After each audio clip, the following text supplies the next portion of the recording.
Recibamos con un aplauso a Silvio Calderón. Bueno, primero decirle que lo que está pasando aquí es fenomenal, ¿eh? O sea, yo nunca había estado en un encuentro sobre el guión iberoamericano. Muchos dicen que lo débil de nuestras películas, sobre todo latinoamericanas, es justamente el guión. Así que me parece fenomenal que esté ocurriendo esto, porque yo creo que esto es lo que tenemos que analizar para progresar. Yo con mis películas he tenido una suerte gigantesca porque pude trabajar junto a escritores. A mí me gusta mucho el diálogo con un escritor. Primero trabajé junto a Gustavo Frías, en Julio comienza en julio. Luego tuve la gran fortuna de conocer al gran maestro José Donoso, ya fallecido, considerado uno dentro de los escritores del boom de la literatura latinoamericana. Con él hicimos La luna en el espejo. No es una adaptación, es una idea original, pero nos entendimos perfectamente y pudimos entre los dos elaborar el guión cinematográfico directamente. Luego yo hice Coronación. Él ya había fallecido, pero la verdad es que llegamos a tener tal diálogo con él que, aunque él no estuviera al lado mío, para mí fue como si él estuviera ahí. Yo sabía perfectamente lo que él me iba a sugerir o no. Pienso que nosotros en Latinoamérica tenemos un tesoro monumental que es nuestra literatura. Y me pregunto muchas veces ¿por qué no se hacen tantas adaptaciones sobre nuestra literatura? El cine anglosajón ha hecho, pero muchísimo más que nosotros, por supuesto, da la impresión de que para progresar en algo tan complejo como es el guión o el cine, el lenguaje cinematográfico, tengo la impresión que es necesario recurrir a la literatura, sobre todo por los personajes. Yo siempre siento que una gran película casi siempre se destaca porque de pronto tiene grandes personajes. Tiene personajes que uno no olvida más. Tiene personajes que son tan profundos, tan fuertes, que uno vive con ellos por el resto de su vida. Qué sé yo, en esto hay ejemplos del cine internacional fenomenales, ¿no? ¿Quién puede olvidar, por ejemplo, El Padrino, por decir un personaje? ¿Quién puede olvidar, ¿no es cierto?, el personaje de Lo que el viento se llevó y tantos otros? Es curioso que en el cine latinoamericano cuesta un poco acordarse de personajes. Eso es raro. Uno se acuerda de grandes películas, que las tenemos por todas partes y en todos los países, porque el director imprimió una forma de narrar espectacular, porque tiene una personalidad, porque la atmósfera es fenomenal. Eso yo creo que somos maestros, ¿eh?, en desarrollos de atmósfera. Pero curiosamente a mí por lo menos me pasa que me cuesta acordarme de personajes gigantescos dentro de la obra del cine latinoamericano. Recuerdo uno, por decir algo, me acuerdo un personaje inolvidable que sería El hombre mirando al sudeste, ¿no? Es ahí un personaje particular, especial, que a uno se le queda en el corazón para siempre. Pero son escasos en nuestro cine. Y lo que yo quería plantearles para que lo discutamos es justamente esto. ¿Por qué yo no sé si menospreciado, muy dura la palabra, pero por qué hemos saltado en general esta necesidad de crear grandes personajes? Yo entiendo que el cine es un arte que tiene que separarse lo más posible de la literatura, que tiene que encontrar su propio lenguaje, eso yo lo entiendo. Pero también sé que todavía el cine, que lleva apenas un poquito más de un siglo, todavía no logra separarse totalmente y no logra encontrar realmente un lenguaje propio. Yo creo que el lenguaje propio del cine lo habré visto en algunas secuencias de algunas pocas películas, y no más que eso. Siempre el cine hasta el día de hoy, porque es tan joven, sigue dependiendo del teatro, de la literatura, de la fotografía. Entonces, si estamos dependiendo de eso hasta ahora, ¿por qué en Latinoamérica, saco España, porque creo que en España hay ejemplos importantes al respecto, pero en Latinoamérica. De alguna forma nos hemos olvidado, yo no sé si por tratar de hacer directamente un lenguaje cinematográfico distinto, y tendemos a saltar el tremendo valor de la literatura con que contamos en todos nuestros países. Solamente quería decirles esto, lanzarles esta inquietud que tengo para que después podamos analizar. Muchas gracias. Muchas gracias a Andrés Duprat. Recibámoslos con un aplauso, por favor. Bueno, hola, buenas tardes. Primero agradecerle al Garfio la invitación y que, como dijo mi colega chileno, hayan tenido la idea, y no solo la idea, sino hayan realizado este primer encuentro, que espero que sea el primero y que vengan muchos más después, porque creo que a juzgar por lo que estuve escuchando en los paneles anteriores, creo que es necesaria la reflexión, el encuentro, la discusión en relación al guión y en relación a nuestros cines iberoamericanos. Yo no soy un guionista académico, digamos, como leyeron recién. Vengo de la arquitectura, soy arquitecto, pero además mi profesión principal siempre fue la de curador de arte contemporáneo, director de museos, etc. Muy precozmente empecé a trabajar en eso, dirigí varios museos en Argentina y en un momento hice como una eclosión. Me fascina el mundo del arte contemporáneo, pero yo desemboco en el mundo del cine un poco porque en un momento dije, tengo que volcar de alguna manera mi experiencia en ese mundo que odio y amo, como el mundo ese elitista y hermético del arte, de las artes visuales contemporáneas, y en vez de escribir un ensayo, que es lo que normalmente yo hacía, o lo que hacen los curadores y los críticos, etc., dije, bueno, no, voy a tratar de romper esa burbuja del arte que es solo para entendidos, supuestamente, ¿no? Lo digo irónicamente, y poner mi visión en un formato más democrático y popular, que creo que hoy ese es el cine. Entonces empecé a escribir, seguramente horriblemente y sin cumplir ninguna de las leyes de los guiones, un guión en el cual, a través de una ficción, era una ficción, no era un documental, no un ensayo, a través de una ficción pintaba un poco el panorama y los personajes que rodean ese mundo tan particular que es el mundo del arte, coleccionistas, curadores, críticos, intelectuales, público en general, artistas, snobs, borrachos, toda esa fauna, digamos, que lo rodea.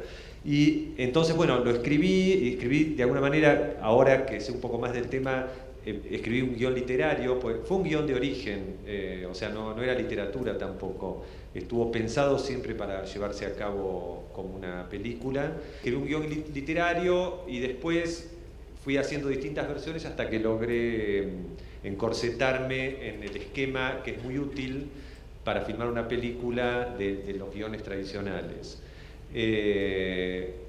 Los directores, uno era mi hermano que se dedicaba a eso y otra persona que se llama Mariano Con, y fue una experiencia muy feliz trabajar con ellos. O sea, con ellos yo trabajo con un equipo, como si fuesen los hermanos Cohen, somos tres que trabajamos. Ellos dirigen, yo escribo, pero es un equipo muy compacto, muy de ida y vuelta. Entonces por eso es muy sui generis mi trabajo, no sé si se adapta a muchos de los trabajos normales de los guionistas. Yo tengo incidencia mientras se filma y en la edición también, digamos, una incidencia amable, no una incidencia contractual, digamos. Hay un feedback constante cuando ensayamos con los actores, que también tiene que ver con mi decisión qué actores lo hacen junto con los directores. En los ensayos también se cambia el guión, porque elegimos a tal o cual actor que, por supuesto, desde su profesionalismo aporta cosas que a mí no se me habían ocurrido. Y un territorio quizás más privativo de los directores tiene que ver con el lenguaje visual, del cual yo soy neófito, no sé nada de cámaras, no sé filmar ni un cumpleaños. Ellos han aportado en nuestras películas, me encantaría que las vean, yo después les digo los títulos si la buscan por internet. Por ejemplo, en esa primera película que se llama El Artista, en la cual en esa película no trabajan actores, trabajan la misma gente que yo critico de alguna manera o muestro, o sea, toda la intelectualidad, sobre todo porteña de Buenos Aires, o sea, trabajan escritores, el director de la Biblioteca Nacional, artistas de verdad, galeristas de verdad, etc. Es muy preciso el guión en el sentido que yo trabajé y trabajo hace más de 20 años en ese mundo, pero hubo dos grandes aportes que a mí no se me ocurrieron y que los quería destacar, que vinieron desde el punto de vista de alguien que sí maneja el lenguaje visual, que son los directores. Que uno fue no mostrar nunca la obra de este artista. Es una obra que trata de un joven que deviene en artista, el nuevo artista contemporáneo, exitoso y gana dinero y expone por todo el mundo. Bueno, nunca se muestran las obras de esta persona. Siempre se lo ve a él dibujando y después se ve a la galería de personajes, en los cuales me incluyo porque mi trabajo es ese también.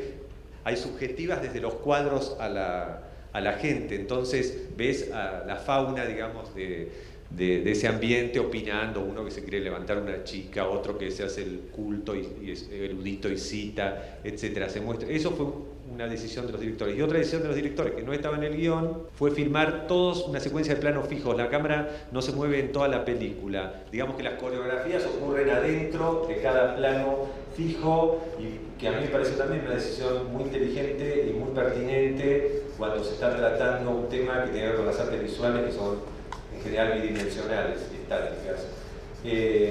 A raíz de esa experiencia, que fue muy buena, pues ganamos muchos premios, tuvimos como un buen feedback, decidimos seguir trabajando en ese campo, y el segundo proyecto que hicimos, que se llama El hombre de al lado, que escribí yo, son todos guiones originales, ¿no? Salió la idea de una cosa que me pasó a mí particularmente con un problema que tuve con un vecino en Buenos Aires.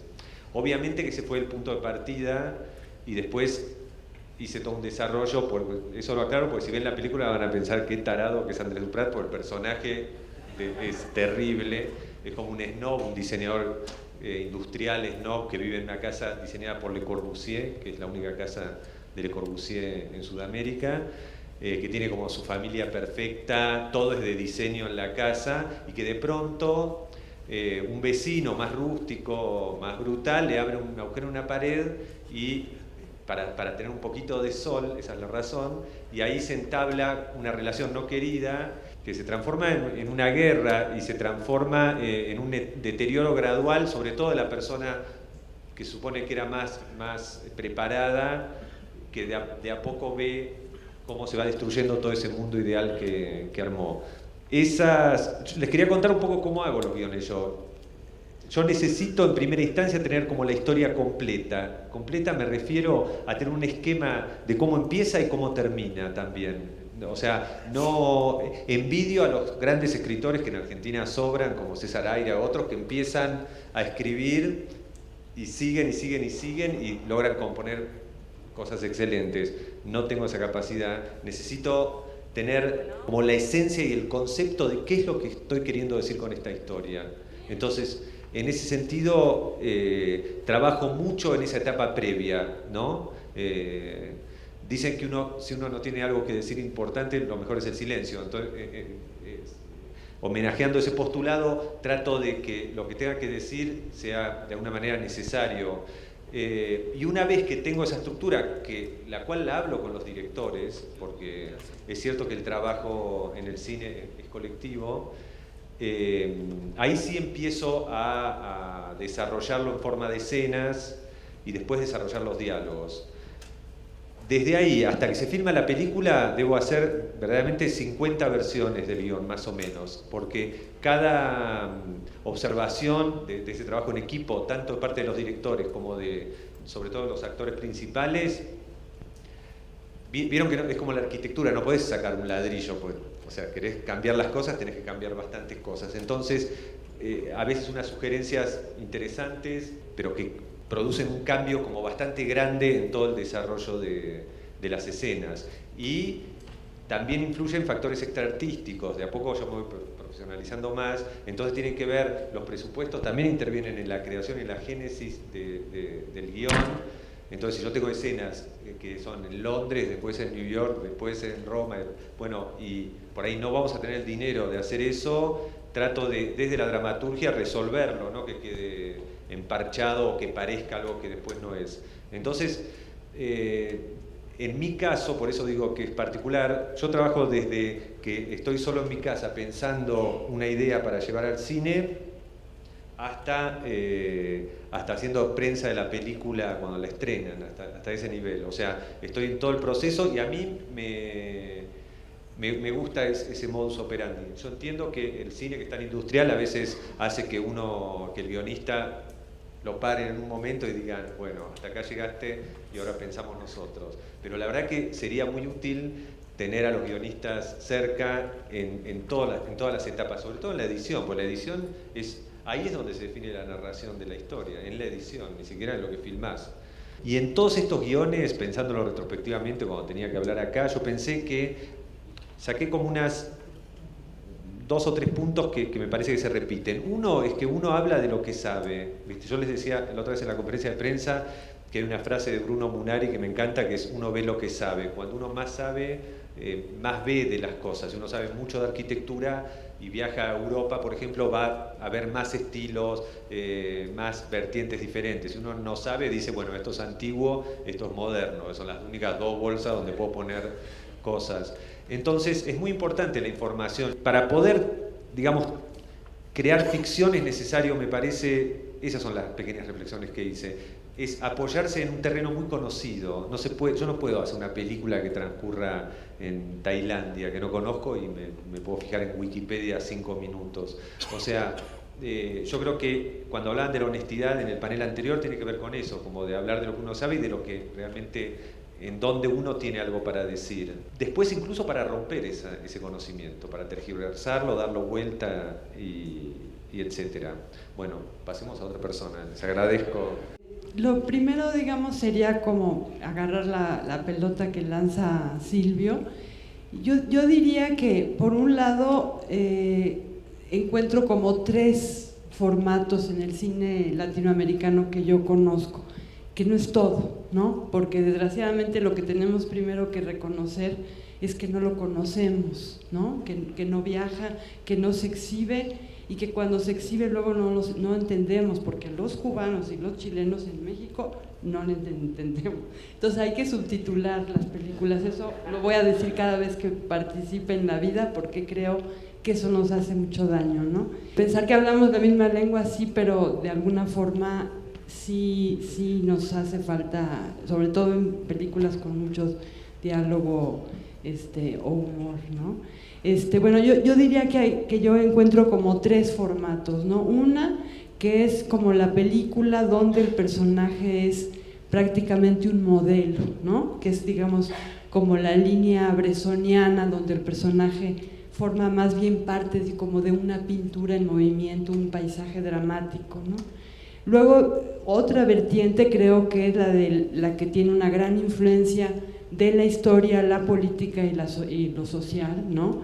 Que tiene que ver con, pues, nuestras características, digamos, históricas, que siempre estamos como tratando de entendernos y de por fin encontrar un lugar en el mundo y de no llegar al banquete de la civilización tarde, etcétera, ¿no? Entonces hay como el otro formato donde efectivamente el personaje también se nos pierde, porque lo importante es como el rastreo de lo histórico.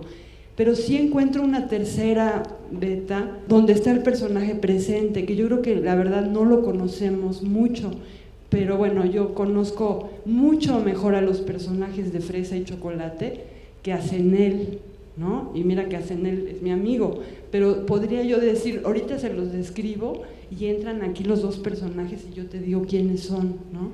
Está el personaje de la nana, por ejemplo, ¿no? Chileno, que también la tengo aquí, o sea, cada vez que veo a las sirvientas en México, digo, ¿cómo aprendí de la nana, no? Y viaja conmigo, ¿no? De Argentina, pues no conozco los trabajos de André, pero conozco, por ejemplo, las comadres de la Ciénaga, ¿no? Que sí me dieron un marco teórico para conocer a mis tías y a mis vecinas, ¿no? Como que las entiendo muy bien ahora, ¿no?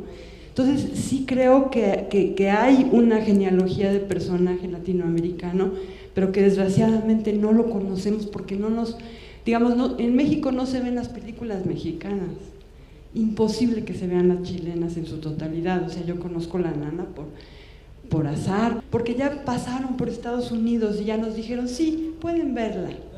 O sea, eso es lo que yo creo que de alguna manera nos marca, pero sí hay grandes personajes. Después de, digamos, de regresar la pelota a Silvio, pues a mí me gustaría decir que justamente a mí también lo que más me importa y me emociona al escribir es descubrir a un personaje, ¿no? Y muchas veces no empiezo por ahí porque no siempre se escribe desde el mismo lugar, ¿no? Hay veces que el proyecto surge de un productor, hay veces que me piden que adapte algo, hay veces que una amiga, por ejemplo Marina, me dice, hoy vamos a escribir algo sobre adolescentes, entonces caigo en esa provocación, pero ya viene, digamos, desde una amistad, o mi hermana me dice, vamos a ponernos de buen humor y vamos a escribir algo sobre la alegría, ¿no? Entonces ya viene siempre como con una impronta de antemano a la que yo cacho siempre como el reto y digo, órale, ¿no? Va. Pero cada una de estas me ha dado como una experiencia distinta, pero en todos los casos, incluso cuando me dicen tiene que ser así como muy claro el primer plot point y el segundo y el tercero y la crisis y la, ¿no? O la manga, todo, o sea, también cacho esas pelotas con gusto, pero sé que solamente va a fluir cuando la Virgen me habla, o sea, cuando hay un personaje que me habla al oído, ¿no? De pronto hay un momento en que siento que, ups, ya nació alguien que yo no sabía que existía, que no sé de dónde viene, pero que lo conozco mejor que a mí misma, ¿no? Y en ese momento en que me dice aquí estoy, es casi una experiencia del tercer tipo, o mágica, o mística, o X, pero muy, muy, muy atractiva, ¿no? A veces incluso siento que es como mi proyecto de vida, ¿no? Por ejemplo, en el caso de Danzón, que era una señora, pues como de mi edad ahorita, cuando la escribí era joven, y cada vez me parezco más a ella, o sea, es horrible. Entonces, de alguna manera eso como que hay algo escrito, digamos, de antemano, y cuando logra pasar por una intuición y por una espontaneidad, que no es nada fácil en el cine, porque el cine es colectivo, porque el cine depende de 1000 factores que uno tiene que tomar en cuenta si quiere que las películas pues lleguen a buen fin, ¿no?